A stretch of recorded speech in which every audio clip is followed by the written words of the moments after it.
역사 역설. 조선은 왜 영국도 러시아도 아닌 하필 미국을 선택했을까요? 1880년대의 조선을 떠올려 보시면 영국은 이미 홍콩을 차지했고 러시아는 연해주를 빼앗아 블라디보스토크를 만들었고 프랑스는 베트남을 식민지로 삼고 조선을 넘보고 있었습니다. 그리고 일본은 이미 조선을 집어삼킬 준비를 하고 있었습니다.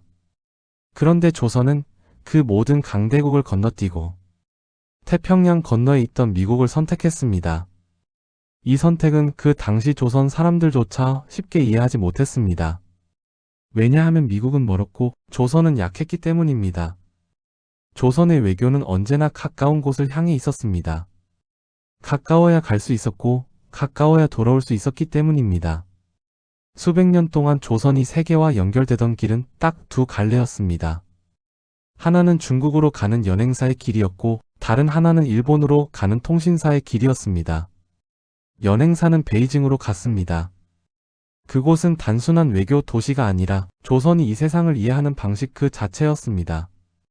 황제가 앉아있는 자금성, 세계의 중심이 그곳에 있다고 믿던 시절 조선의 관리들은 정기적으로 그 도시를 오르내리며 조선이 어디에 서 있는지를 확인했습니다. 일본으로 가는 통신사는 또 다른 의미를 가졌습니다. 에도로 가는 길은 전쟁이 끝난 뒤에도 완전히 끊을 수 없었던 불편하지만 끊을 수 없는 통로였습니다. 조선은 일본과 너무 가까워서 불안했고 너무 멀어져도 위험했습니다. 그래서 통신사는 일본과의 거리를 관리하는 장치이기도 했습니다. 이 두 도시 베이징과 에도는 조선이 상상할 수 있는 세계의 끝이었습니다. 그 너머에 어떤 나라가 있는지, 어떤 문명이 있는지는 조선 사람들의 일상과는 거의 닿지 않았습니다. 그런 조선이 1883년에 처음으로 그 두 개의 익숙한 길을 버리고 전혀 다른 방향을 선택합니다. 태평양을 건너 미국으로 가는 길이었습니다.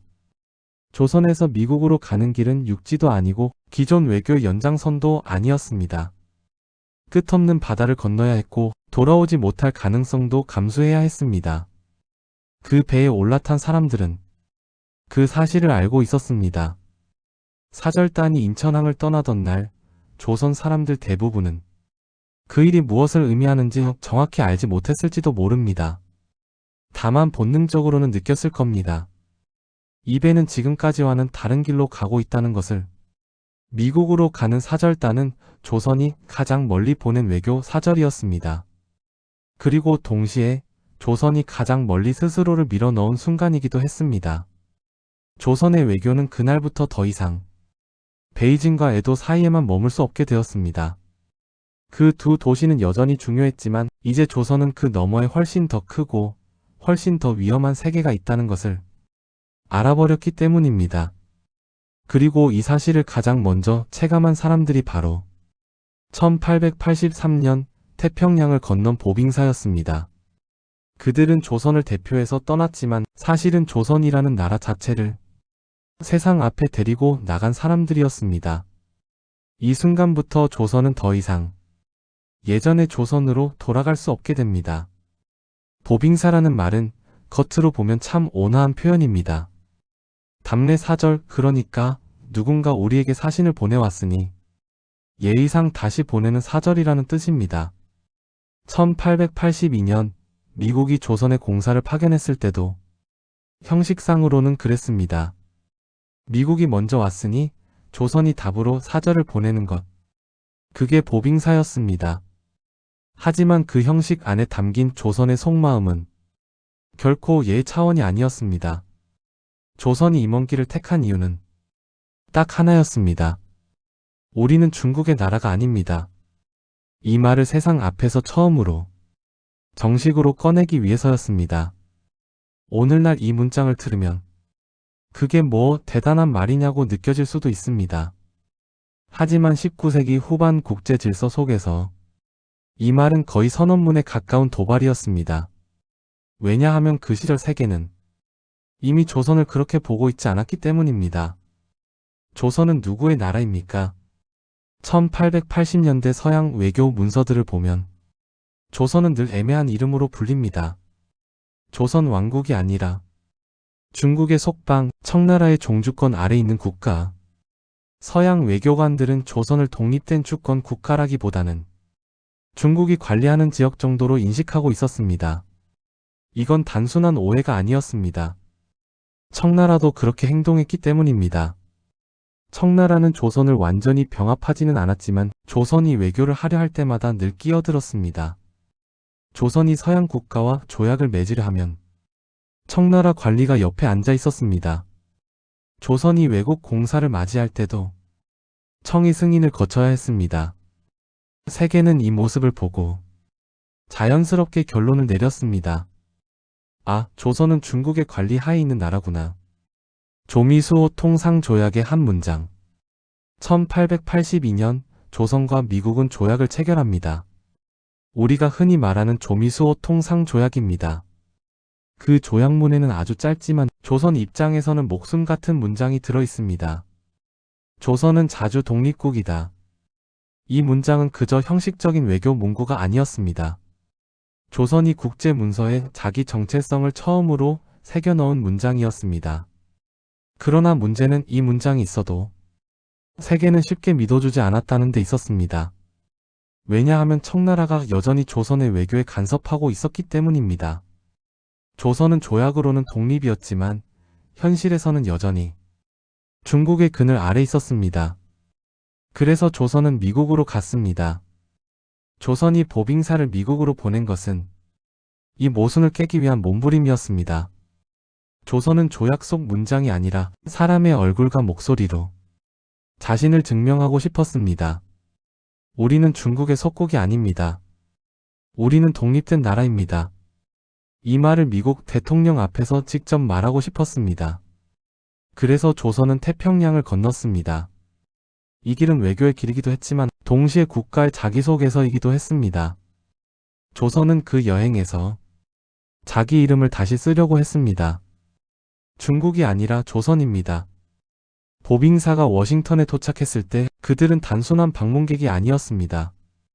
그들은 중국의 조선이 아니라 조선의 조선을 대표하는 사람들이었습니다. 이게 바로 조선이 이 사절단에 모든 것을 걸었던 이유입니다. 이 여행은 조선을 부유하게 만들기 위한 것도 아니었고 무기를 사오기 위한 것도 아니었습니다. 이 여행의 핵심은 정체성이었습니다. 조선은 자기 자신이 누구인지를 세계 앞에서 말하고 싶었던 것입니다. 보빙사는 그래서 단순한 외교가 아닙니다. 그것은 한 나라가 나는 누구인가를 처음으로 묻고 처음으로 대답하러 간 길이었습니다. 그리고 그 대답은 조선을 돌아올 수 없는 길로 데려가게 됩니다. 왜냐하면 한번 독립을 입으로 말한 나라는 다시는 속국으로 돌아갈 수 없기 때문입니다. 조선이 미국을 선택했다는 사실은 지금 생각해도 묘하게 느껴집니다. 태평양 건너 미국은 가장 멀었고 그래서 가장 현실감이 없는 나라처럼 보였습니다. 그런데 조선은 바로 그 미국을 선택했습니다. 그 이유는 간단합니다.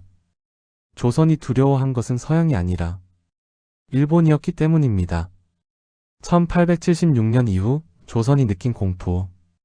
1876년 강화도 조약 이후 조선은 자기가 더 이상 예전의 조선이 아니라는 사실을 뼈저리게 느끼기 시작합니다.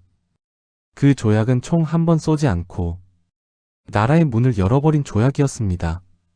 그 순간부터 조선 안에는 일본 상인, 일본 외교관, 일본 군사 고문들이 밀려 들어오기 시작했습니다. 조선 관리들의 눈에 그 모습은 낯선 문명이 아니라 다가오는 침략처럼 보였습니다. 조선이 느낀 공포는 추상적인 국제 정세가 아니라 아주 구체적인 위협이었습니다. 이대로 가면 일본에게 먹힌다. 그런데 누구에게 기대야 했을까? 조선은 누군가에게 기대야 했습니다. 일본을 막을 수 있는 힘이 필요했기 때문입니다. 그런데 주변을 둘러보면 모두가 더 무서운 나라들이었습니다. 중국은 이미 조선을 자기 영향권에 묶어두고 있었고 러시아는 연해주를 빼앗고 남하를 노리고 있었으며 영국과 프랑스는 아시아를 식민지로 만들고 있었습니다. 이 나라들은 조선을 지켜줄 가능성보다 조선을 나눠 가질 가능성이 더 커 보였습니다. 그때 조선이 본 것이 미국이었습니다. 미국은 덜 위험해 보이는 서양이었습니다. 1880년대 미국은 아시아에서 직접적인 식민지를 거의 갖고 있지 않았습니다. 필리핀도 하와이도 아직 미국의 손에 들어오기 전이었습니다. 아직 조선을 욕심내지 않았기 때문에 미국을 택한 것입니다. 그 선택은 희망이라기보다는 차선이었습니다. 차라리 저 나라가 낫겠다. 이 정도의 절박한 판단이었습니다. 그래서 보빙사는 외교가 아니라 방패였습니다. 보빙사는 우호를 쌓기 위한 여행이 아니었습니다. 그것은 일본 앞에 내밀 방패를 찾기 위한 길이었습니다. 우리는 미국과 연결된 나라다. 이 한 문장을 조선은 일본에게 보여주고 싶었습니다. 미국을 끌어들이는 순간 일본이 조선을 함부로 다루지 못할 것이라고 조선은 믿고 싶었습니다. 하지만 1880년대 조선이 서 있던 자리는 그만큼 절박했습니다. 조선은 가장 덜 무서운 서양을 골랐고 그것이 바로 미국이었습니다. 그리고 그 선택이 나라의 운명을 바꾸는 첫 단추가 됩니다. 1883년 여름 인천 앞바다에 떠있던 증기선에는 조선의 사절단이 타고 있었습니다. 그 배는 조선이 세계로 보내는 첫 공식 외교선이었지만 그 안에 탄 사람들은 각각 다른 조선을 품고 있었습니다. 그 중심에 있던 두 사람이 민영익과 홍영식이었습니다. 민영익은 고종의 처남이었습니다. 명실상부한 왕실의 사람, 그리고 민씨 가문의 핵심 인물이었습니다. 그는 조선을 왕의 나라로 지키고 싶어 했습니다. 나라가 망하면 왕도, 가문도 모든 것이 끝난다는 것을 누구보다 잘 알고 있던 사람이었기 때문입니다. 반면 홍영식은 조선의 젊은 개화파였습니다. 그는 왕보다 제도를 더 믿었고 가문보다 미래를 더 보고 있었습니다. 이 두 사람은 미국으로 가는 배에 함께 올랐지만 이미 서로 다른 방향을 바라보고 있었습니다. 민영익의 조선, 민영익에게 조선은 아직 버릴 수 없는 나라였습니다. 조선이 낡았다는 사실도 서양보다 뒤처졌다는 사실도 그는 알고 있었습니다. 하지만 민영익에게 조선은 고쳐서 쓸 수 있는 집이었습니다. 기둥이 썩었다면 보강하면 되고 지붕이 새면 기와를 갈면 된다고 생각했습니다. 왕권을 중심으로 조금씩 고쳐가면 조선은 살아남을 수 있다고 믿었습니다. 그래서 그는 미국을 보며 이걸 조선에 조금씩 들여오자고 생각했습니다. 전기, 철도, 병원, 학교 그것들은 왕이 통제할 수 있는 범위 안에서 도입되어야 한다고 여겼습니다. 하지만 홍영식에게 조선은 이미 무너진 집이었습니다. 기둥이 아니라 터가 썩어 있었다고 생각했습니다. 그는 조선의 문제를 왕이나 몇몇 대신의 문제가 아니라 나라의 구조 자체의 문제로 보았습니다. 과거제, 문벌, 신분, 왕권과 양반의 결탁 이 모든 것이 조선을 질식시키고 있다고 느꼈습니다. 그래서 홍영식은 미국을 보며 전혀 다른 것을 보았습니다. 그는 기술이 아니라 제도를 보았습니다. 의회, 선거, 법, 언론. 그는 이 나라는 이렇게 굴러가는구나라고 느꼈습니다. 그리고 조선도 그렇게 바뀌어야 한다고 생각했습니다. 같은 풍경, 다른 해석. 미국의 거리를 걷던 날 두 사람은 같은 풍경을 보았습니다. 전깃불이 켜진 거리, 바쁘게 움직이는 사람들, 신문을 읽는 시민들. 민영익은 조선도 이렇게 밝아질 수 있겠구나라고 느꼈고 홍영식은 조선은 지금 이 시대에 속하지 않구나라고 느꼈습니다. 같은 미국, 같은 체험이 두 사람을 더 멀어지게 만들었습니다. 그리고 그 차이는 돌아온 뒤 폭발합니다. 미국에서 돌아온 뒤 민영익은 점진적 개혁을 말했고 홍영식은 즉각적인 변혁을 원했습니다. 이 갈라진 시선은 곧 갑신정변으로 이어집니다. 홍영식은 미국에서 본 나라를 조선에 강제로 이식하려 했고 민영익은 그 시도가 왕권과 나라를 동시에 무너뜨릴 것이라 보았습니다. 그 둘은 같은 배를 탔지만 돌아와서는 서로 다른 미래를 선택했습니다. 보빙사는 외교 사절단이 아니라 조선의 두 미래가 같은 배에 올라탄 순간이었습니다. 그리고 그 배는 그 둘을 같은 목적지로 데려갔지만 같은 길로 데려오지는 않았습니다. 조선 사절단이 미국 땅에 처음 발을 디뎠을 때 그들이 가장 먼저 느낀 것은 문명이 아니라 속도였습니다. 배에서 내려 샌프란시스코 항구에 들어섰을 때 그곳은 이미 조선의 어떤 도시보다도 훨씬 더 바쁘게 움직이고 있었습니다. 사람들은 말보다 기계에 의존하고 있었고 손보다 시스템에 기대고 있었습니다. 그들은 그날 처음으로 도시가 스스로 움직인다는 느낌을 받습니다. 조선에서는 사람이 움직여야 일이 진행됩니다. 관청에서 문서를 보내고 심부름꾼이 뛰고 누군가의 결제가 내려와야 비로소 하나의 일이 시작됩니다. 그런데 미국의 도시는 그 과정이 보이지 않았습니다. 전기가 켜지고 전차가 다니고 신문이 배달되고 우편이 쏟아지듯 오갔습니다. 사절단의 기록에는 마치 나라 전체가 하나의 기계처럼 돌아간다는 표현이 등장합니다. 이것이 그들이 처음 느낀 미국이었습니다. 보빙사가 가장 크게 충격을 받은 것은 대륙 횡단 철도였습니다. 샌프란시스코에서 워싱턴까지 조선에서는 상상도 할 수 없는 거리를 기차로 단 며칠 만에 이동했습니다. 차창 밖으로 사막이 지나가고 산이 지나가고 강이 지나갔습니다. 조선에서라면 한 나라의 크기만 한 공간을 단숨에 가로질러 버리는 이동이었습니다. 사절단은 이 철도를 단순한 교통수단으로 보지 않았습니다. 그들은 이 철도가 미국이라는 나라의 신경망이라는 것을 느꼈습니다. 군대가 이동하고 물자가 움직이고 사람이 이동하는 속도 자체가 조선과는 차원이 달랐기 때문입니다. 워싱턴에 도착한 사절단은 밤이 되자 놀라운 장면을 보게 됩니다. 해가 지는데도 도시는 어둡지 않았습니다. 전기가 켜져 있었기 때문입니다. 조선에서 밤은 촛불과 등불의 시간이었지만 미국에서 밤은 낮의 연장이었습니다. 사절단의 기록에는 밤이 사라진 나라라는 표현까지 등장합니다. 전화 역시 마찬가지였습니다. 사람을 부르지 않고 목소리만으로 의사를 전달하는 이 기계는 조선의 관리들에게 거의 마법처럼 보였습니다. 신문과 학교. 그들이 특히 인상 깊게 본 것은 신문이었습니다. 미국에서는 사람들이 매일 신문을 읽었습니다. 정부의 소식, 정치의 논쟁, 사회의 사건들이 종이에 찍혀 사람들 손에 들어가고 있었습니다. 조선에서는 정보는 위에서 아래로 내려오는 것이었지만 미국에서는 정보가 사회 전체에 퍼지고 있었습니다. 그리고 아이들이 학교에 모여 있었습니다.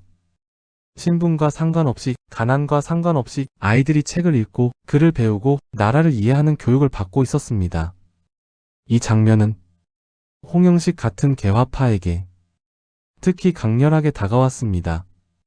이 나라는 아이들부터 다르구나. 그래서 그들은 절망했습니다. 이 모든 것을 보고 난 뒤 사절단은 조선을 떠올렸습니다.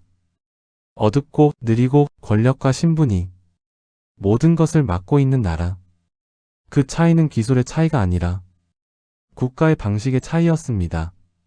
그래서 누군가는 조금씩 고치자고 생각했고 누군가는 이건 다시 만들어야 한다고 느꼈습니다. 이 갈라진 마음이 조선을 갈라놓게 됩니다. 보빙사가 남긴 가장 큰 유산은 기술이 아니라 열등감이었고 그 열등감이 조선의 운명을 바꾸는 불씨가 됩니다. 이것이 조선 사람들이 미국에서 본 진짜 풍경이었습니다. 그들이 본 것은 문명이 아니라 자기 나라의 끝이었습니다. 미국 신문들은 조선에서 온 사절단이라는 제목으로 그들의 도착을 대서특필했고 사람들은 이 낯선 동양인들을 보기 위해 길가에 몰려들었습니다. 비단 관복, 검은 갓, 길게 기른 수염. 그 모습은 미국인들에게 마치 연극 무대 위 인물처럼 보였을지 모릅니다. 그러나 진짜 놀란 쪽은 조선 사람들이었습니다. 그들은 자기들이 낯선 존재라는 사실보다 자기 나라가 얼마나 이 세계에서 멀리 떨어져 있는지를 처음으로 실감하게 됩니다. 서광범은 전기회사에서 이 전기라는 것이 무엇이냐고 물었습니다. 미국 기술자들은 전류와 장치와 발전에 대해 설명했지만 결국 그는 완전히 이해하지 못했습니다. 그 장면은 단순히 한 사람의 무지를 보여주는 것이 아니었습니다. 조선은 그 문명을 이해할 언어조차 아직 갖고 있지 않았던 것입니다. 보빙사가 백악관에서 체스터 아서 대통령을 만났을 때 조선 사절단은 자기도 모르게 바닥에 엎드려 큰 절을 올립니다. 악수를 해야 할 자리에서 절을 올리는 모습에 미국 대통령도 주변의 외교관들도 당황했습니다. 이 장면은 우습게 들릴 수도 있지만 사실은 너무나 상징적인 순간이었습니다. 조선은 미국과 동등한 국가로 만나러 왔지만 몸은 여전히 왕 앞에 엎드리는 신하처럼 반응하고 있었기 때문입니다. 조선은 형식으로는 독립국이었지만 정신과 습관은 아직 제국의 질서 속에 있었습니다. 뉴욕 거리에서는 호위무사 최경석이 자기 갓을 가리키며 웃는 군중을 마주합니다. 아이들은 민영에게 옷차림을 보고 킥킥대며 따라다녔습니다. 그러나 같은 날 거버너스 아일랜드에서는 미군 장교들이 정렬해 보빙사를 맞이했습니다. 군악대가 연주하는 가운데 민영익은 장군들의 안내를 받으며 요새를 둘러봤습니다. 조롱과 존중이 같은 하루에 같은 사람에게 동시에 쏟아졌습니다. 그들은 자기들이 이 세계에서 얼마나 낯선 존재인지 그리고 동시에 얼마나 중요한 존재인지도 함께 느끼게 됩니다. 1884년 민영익과 서광범은 유럽 순방까지 마치고 조선으로 돌아옵니다. 그들이 마주한 조선은 미국과는 너무도 다른 나라였습니다. 어둡고 느리고 모든 것이 허락과 신분과 체면에 막혀 있었습니다. 민영익은 나중에 이렇게 말합니다. 나는 암흑 속에서 태어나 광명의 세계에 들어갔다가 다시 암흑으로 돌아왔다. 이 말은 감상이 아니라 절망이었습니다. 그래서 조선은 터져버렸습니다. 미국에서 본 세상과 조선의 현실 사이의 간극은 너무 컸습니다. 홍영식과 개화파는 이 상태로는 조선이 살아남을 수 없다고 느꼈습니다. 우체국을 만들고 제도를 고치고 나라를 바꾸려 했지만 시간은 없었습니다.